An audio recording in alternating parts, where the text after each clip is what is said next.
As you know, this channel primarily talks about anime content in terms of shows or movies, so we don't really go outside the bubble that often. But when we do, I make sure it's worth it. And so far, in terms of different videos that are coming out soon, let's just say I might have 3 coming down the pipeline. Today will be specifically for something outside of the bubble, but then the next video will be related to something very near and dear and familiar to some current mainstream watchers. But today, our conversation is going to be more about an animated show called... If you don't know what Invincible is at the moment, I'm a bit surprised. It seems like Invincible is taking the internet by storm as of late, this latest episode, and it looks like the next episode will surely bring in much more attention and much more excitement, because I know my opinion has, I wouldn't say sufficiently changed, because to be fair, I was already interested from the start of this new season. But I will say that this latest episode knocked it out of the park for me. So a bit of a rundown, at least if you're completely new to Invincible. Invincible deals with this, I want to say young teenager, but you know, he's like built like a man. His name is Mark, and Mark comes from essentially non-Japanese Dragon Ball Z-esque type of world. He's half Viltrumite, half human.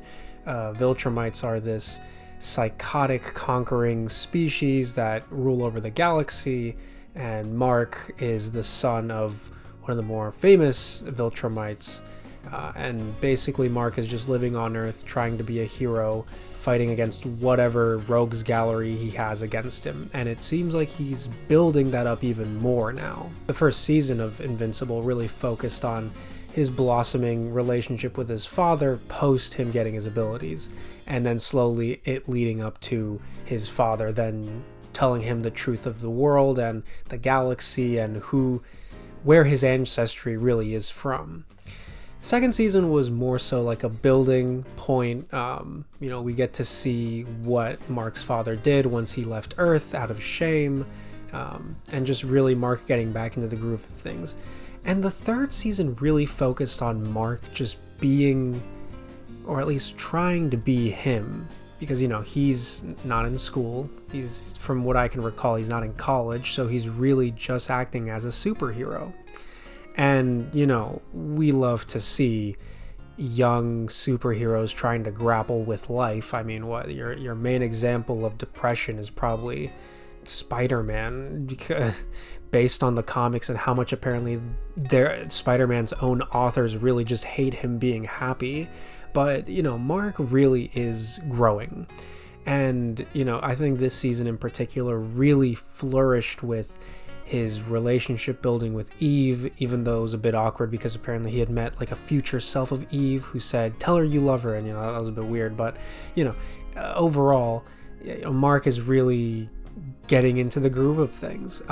His amazing girlfriend basically set him up as a contracted defense worker who would go around and basically defend any places that could hire him, because he is a superhero. He's stronger than a good chunk of heroes on Earth as it is. So, you know, Mark is really, he's breaking in the new suit, you know, this blue suit. It's a bit, it's got a strong personality. And so far, it seems like the season was just revolving around him growing as a person. And it was really fascinating because it almost felt like in every single episode, whenever he would end up fighting someone major, or whenever he would end up getting his ass beat, he ended up on the roof of his house and just brooding with his girlfriend. He would brood, he would let out his emotions. She would then in turn kind of talk him out of the brooding, and then he'd be okay. And it's like, okay, I'm okay, Eve. It got a bit tiresome by like the third time they were doing that, but to be fair, you know, it's Mark. He is still a young guy. You know, you can't really, you gotta give him a break. You know, he doesn't have his father figure in his life, so he's really just learning how to do things on his own. And I mean, I kind of like that development over the series, over this third season, him becoming more confident in himself, but also be basically being shown just different, like, God's sake, like at one point being shown a different timeline and how depressing it is. It really is just a season where Mark really got to understand himself and really got tested. And truthfully, I think there is no other moment where Mark was tested than when he had to go up against Cecil. And I love Cecil. I think Cecil is a compelling character. I'm super curious where they're going to take his character into the future of the series. And, you know, I think one of my favorite quotes is like, you could be the good guys, or you could be the guys, who fix the problem, basically, and that's been really his theme throughout the entire show. I mean, he is the morally gray person because he had learned from the previous director to utilize, I'm not insane, or just individuals who are just started out as evil, and then use them for your own benefit. And I mean, oh God, I mean, clearly there's a lot of, you can easily disagree with him when he does that, and Mark clearly does disagree, considering the fact that Sinclair would he would kidnap and then mutilate just college individuals and turn them into like those monstrosity zombies, and now he's just doing it, but with cadavers, probably.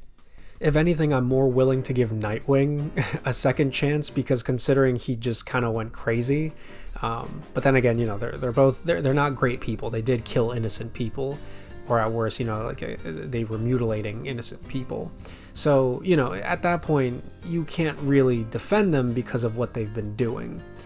And Mark is at that juncture where he realizes that, is it morally right to use these evil people and try to give them a redemption?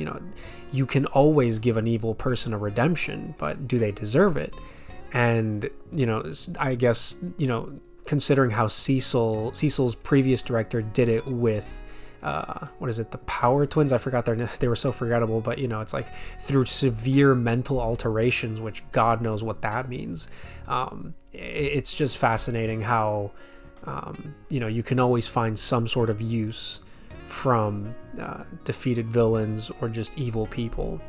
And, and I think I really enjoyed seeing that push and pull, because, we always assume, I mean, you can always put yourself in the shoes of Invincible, of Mark, but the problem is that, in reality, you're not invincible.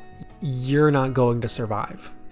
If anything, I think the Powerplex episode, out of everything, really showed me how, I mean, we already knew how fragile human life was, but just considering in the world of Invincible, how likely you are to just die at any moment, especially when there's collateral with, between Mark and his father getting into a huge fight, if I'm correct, in Chicago. It's just dangerous. And you're probably going to die if they end up doing like a huge brawl. Like, consider the fact of this latest, arc episode, which is all the Invincibles from different universes coming out, and they literally destroy the world in 3 days. But I'll get to that later.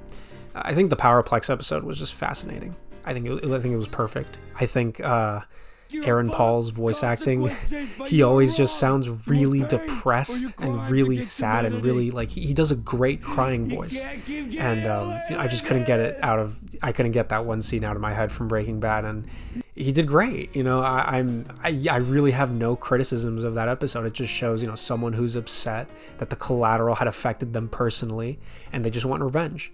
And, this is what I mean, where, you should really fixate yourself in the position of the human beings of the show, because, you're probably going to be collateral at the end of the day.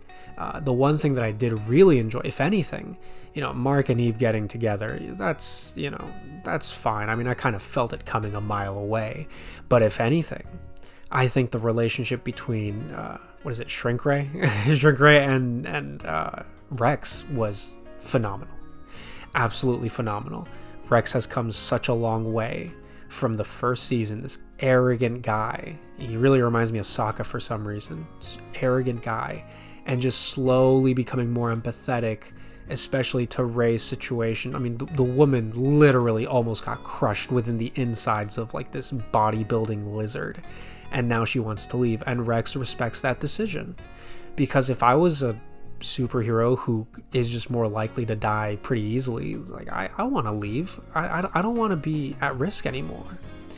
And especially with, you know, with Rae's ability, how prone she would be to getting killed. So probably that's one of the main things that I really liked. And I just love how it ends up blossoming towards the second half of the season, where, you know, they're trying to be normal. It's a cruel yet beautiful type of situation where, you know, Rex is trying to show her that, hey, we're superheroes. Almost every episode we're about to die, but we can have a normal life. And I think that is probably one of the most beautiful things about their relationship, because as much as they want to get away from all the hubbub, you know, they can at least pretend to be normal. And that sounds cruel, but it's realistic, at least in this world. And it's just unfortunate how it ends, you know, how this relationship is forced to end, with Rex dying in the Invincible I guess onslaught, the Invincible invasion, we can call it that. I'm just shocked, but also I appreciate just the amount of work that the writers put into this relationship between Rae and Rex. I had heard from a friend that apparently Shrinking Rae was a male character, which really just changes my opinion on a lot of things. And I guess this relationship wasn't as fleshed out as it was in the comic. If so, this animated original relationship is just I don't know who was the brains behind it, but what a way to build so much tension and heroism for Rex. You know, and when the Invincible invasion does happen, and we had already seen multiple clues that Angstrom Levy was going to come back, the question was, what was he going to do? And then from the one shot of all the other marks, and even throughout the season, if I'm correct, it was last season as well, when Angstrom first got his powers, we saw how evil Mark was in different universes. Now, is our Mark the only good Mark? I'm not too sure, and if it's the case, that'd be hilarious, because I just, like, the irony does not, you know, pass by me, realizing that Angstrom Levy's life was tortured by Invincible, yet he decides to get every single evil Invincible to torture the one good Invincible. I think what I was surprised about the most is the animation went through the roof. The quality improved greatly from what it was in the first few episodes. So, you know, some of their faces looked a bit weird, I'm not gonna lie. But this latest episode, beautiful. The fighting, the choreography, everything came to life, especially, I think, with the beginning scenes between Mark and fighting the other alternate Invincibles. And in particular, you know, Rex, when Rex was fighting the one Invincible with his little bomb triggers, it really just reminded me of, like, Naruto Ultimate Ninja Storm, when you would use Datara and just throw the clay bombs. It was great. It was great. You know, when you're dealing with Rex's power, which is to touch something and to explode it, you can get creative. And the animators did. You know, he used a trash can to explode to fly, or, you know, to at least move quicker. It was phenomenal. It was amazing. You know, and I did glaze over this, but, you know, some of the episodes in this season, some of them did have, you know, they had good fighting. I think one of them in particular is the episode that involves Invincible and Oliver fighting against, if I'm correct, the Mauler twins. Well, the Mauler twins getting mauled to death. And then, like, the other subplot of, like, the secret gang in this world. There's just, you know, I'm sure it's always just all going to be seeds for the future story beats, but it is, you know, this was a very interesting season, to say the least. It was great when it did hit its stride, but there were some funky parts. But in terms of the Invincible War, I think it was executed beautifully. These guys, what is it? Steven Yeun, the voice actor for Invincible, one guy voicing almost like more than, I mean, we have the 8, but so many other Invincibles, and he manages to give them all like their own personality. Some of them sound really spoiled, some of them sound just incredibly depressed, but you can clearly hear a difference in his voice. And I think that's probably one of the highest compliments a voice actor can do, which is to take on more than 8 roles for one character. It's phenomenal. I was completely shocked by how well he differentiated every single Invincible, which is something I was worried about. And then, we get the entire fight between all the superheroes versus all of the alternate Invincibles. A lot of the superheroes getting killed, which really leaves the world in just this stasis, because right now we don't know what's going to happen.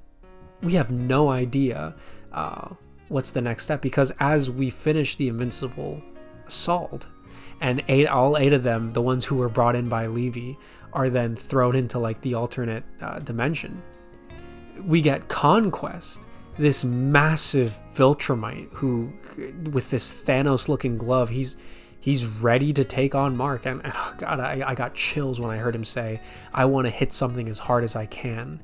Every strapping middle school boy was probably thinking the same thing when he got bullied, and he's probably thinking, "Oh, I could have said that." I am just so excited to see what's going to happen next, because you don't know.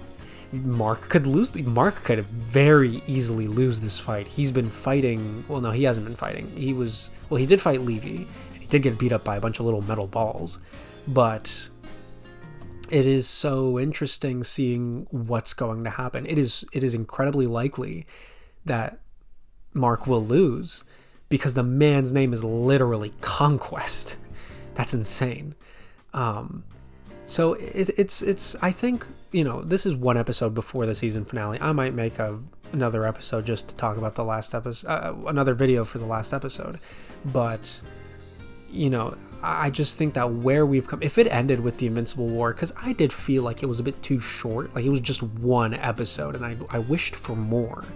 Or if anything, I wish to see more collateral of the world. But then again, all the marks are just, watching everything on fire, and that's completely fine too. But I really wish I had gotten more. And I guess that's better than having bad quality animation and writing. In terms of villains, Angstrom Levy, I know he controls just a bunch of metal balls. I'm not particularly interested in that most of the time. I do understand why he has that ability, but I just wish it was, I wish they would use his alternate reality hopping powers for a different purpose. Like he opens like a portal and he pulls like a special weapon out or something, instead of just metal ball. But I see why they did it, and honestly, it's fine to me. So if you have the chance, I would highly recommend you watch Invincible. Highly recommend this season. I mean, you still got 2 seasons to get through, but what a show. What a masterpiece. I'm not going to say it's peak fiction yet. We still have another episode. And if anything, there were moments in this season where I was just feeling it was kind of a slog. But I would say in terms of shows that are out right now to definitely watch, Invincible easily tops the list. It's an amazing story. It really does subvert traditional superhero roles, and I for one, cannot wait to see what's going to happen next. So hopefully this video did convince you to go watch it, or maybe already spoiled a few things in preparation for the season finale. But that's what I'm going to leave you with.